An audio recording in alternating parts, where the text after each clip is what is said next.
আমরা মানুষ হজের গুরুত্ব দেই না। সমাজে অনেক মানুষ আছে, টাকা পয়সা আছে, সামর্থ্য আছে, হজ করে না, আছে না? অনেক মানুষ আছে, টাকা পয়সা আছে, হজ করে না, ধন দৌলত আছে, হজ করে না, আছে না? তাদের শাস্তি কি হবে সামনে আসতেছে। হজের গুরুত্ব আমরা মানুষ দেই না।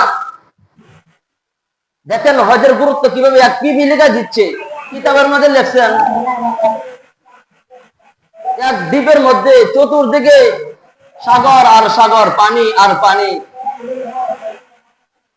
সেই চতুর্দিকে সাগর আর পানি, মাঝখানে একটা দ্বীপ, সেই দ্বীপের উপর পিপিলিকা বসবাস করে। পিপিলিকা প্রত্যেকদিন তাহাজ্জুদের সময় উঠে আল্লাহর কাছে কাকুতি করে, মিনতি করে, কান্নাকাটি করে। আল্লাহ, পিপিলিকা বলতেছে, আল্লাহ,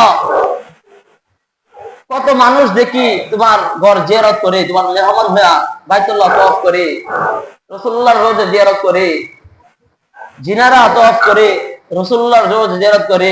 আল্লাহ, আমাকে কবুল করো। পিপিলিকার কাকুতি মিনতি কিতাবের মধ্যে লেখছেন। এভাবে প্রত্যেক দিনে এসে কান্নাকাটি করে। একদিন কি হলো, এই কান্নাকাটির পরে আল্লাহ তাআলা জিবরাইল আলাইহিস সালামকে পাঠায়া দিলেন। আল্লাহ তাআলা বললেন, জিবরাইল যাও, অমুক জায়গায় যাও, গিয়ে দেখো আমার এক মাখলুক পিপিলিকা, সে আকাঙ্ক্ষা করতেছে, কান্নাকাটি করতেছে, আমার ঘর হজ্জে বাইতুল্লাহ যাইবে, আমার ঘরকে দেখবে, আমার মেহমান হইতে চায়, যাও তাকে সেখানে পৌঁছায় দেওয়ার ব্যবস্থা করো। তখন জিবরাইল আলাইহিস সালাম সেই পিপিলিকার কাছে গিয়ে বলে, ও পিপিলিকা, তুমি যে কাকুতি মিনতি করেছিলা আগামীকালের রাত্রে, গতকালের রাত্রে যে তুমি কাকুতি মিনতি করেছিলা, তোমার এই কাকুতি আল্লাহ তাআলার কাছে কবুল হয়ে গেছে। সুবহানাল্লাহ, আল্লাহ তাআলার কাছে কবুল হয়ে গেছে। তুমি প্রস্তুতি গ্রহণ করো, তুমি রেডি হয়ে যাও, তোমাকে আল্লাহ তাআলার ঘরের মেহমান বানানো হবে।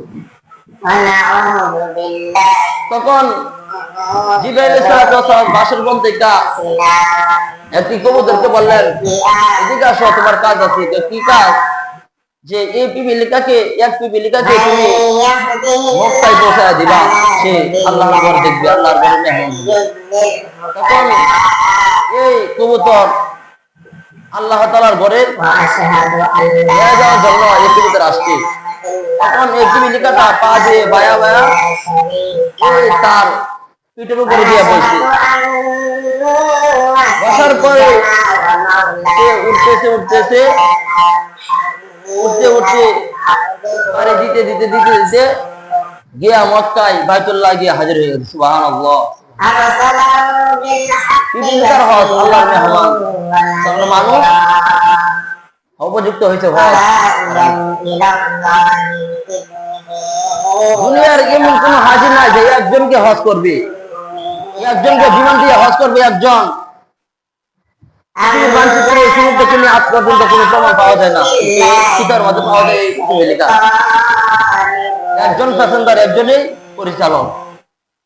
পিপিলিকা আল্লাহর ঘর তওয়াফ করবে।